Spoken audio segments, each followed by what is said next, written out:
Welcome to the Den, the Dark Entertainment Network. I'm the Gothic Rose, and this is the hot mess of Hollywood.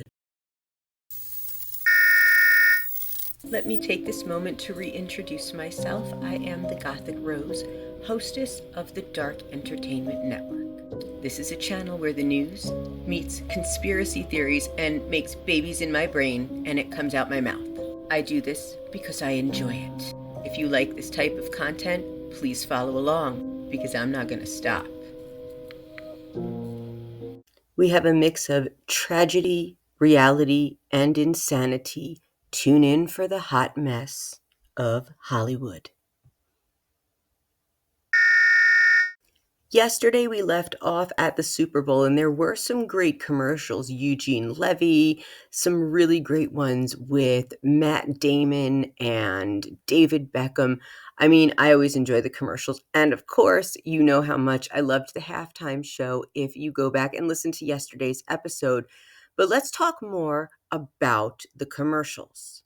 Now, there was talk that Elon Musk had spent like $50 million on certain commercials to, I guess, what was it, expose the government during the Super Bowl. That never happened. Why? Because they're all full of it.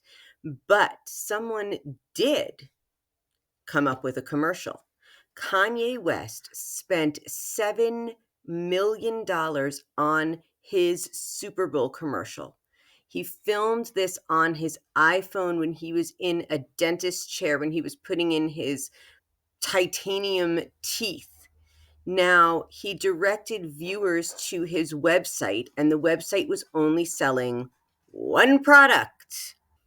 As we know, Kanye West has made a slew of insane and anti-Semitic statements lately before his X account has been deactivated, but no one knows by whom, because X has not stepped forward and said they had anything to do with deactivating that account. But the website featured one product. It was a t-shirt. And that t-shirt had a specific schmutzy symbol on it. And of course, the backlash was immediate and fierce, with many calling for the ad to be pulled. And Kanye's website was eventually shut down. And we know that David Schwimmer had a lot to say. If you go back to yesterday's episode, I read through David Schwimmer's very powerful and poignant statement to Elon Musk, which personally I believe has fallen on deaf ears. That man has no soul, conscience, or blood in his body. That is why he is so white. There's no heart to pump blood. I am thoroughly convinced that Elon Musk is a modern day Frankenstein's monster. And if you would like me to show you why, let me know in the comments. Now, as we know, Elon Musk's takeover of the government has resulted in the FAA being torn to shreds, which has resulted in a multitude of plane crashes. This time it involved Motley Crue's Vince Neil, his girlfriend Rain Anderson, and her friend survived a horrific plane crash in Scottsdale, Arizona at the airport. The private Learjet 35A, which Neil owned, collided with a parked Gulfstream 200 business jet. The pilot lost his life, but Rain and her friend Ashley survived, although they do have a lot of injuries that they have sustained. Vince Neil was not on board at that time, and the pilot, he was identified as Gabe Ginsburg. Now, this is just another tragedy in the life of Vince Neil, who lost his daughter at the age of 19 in the year 1995 due to a combination of a severe asthma attack and an accidental OD on prescription drugs.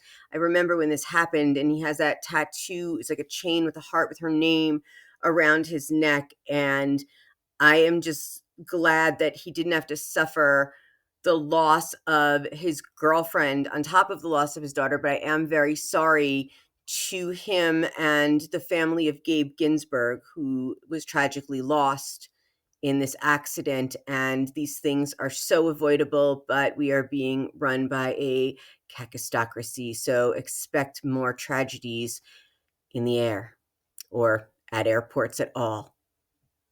Honestly, my advice, just stay on the ground. Like many of us, I have been following the It Ends With Us saga, the Blake Lively and Justin Baldoni lawsuits against each other, against the New York Times.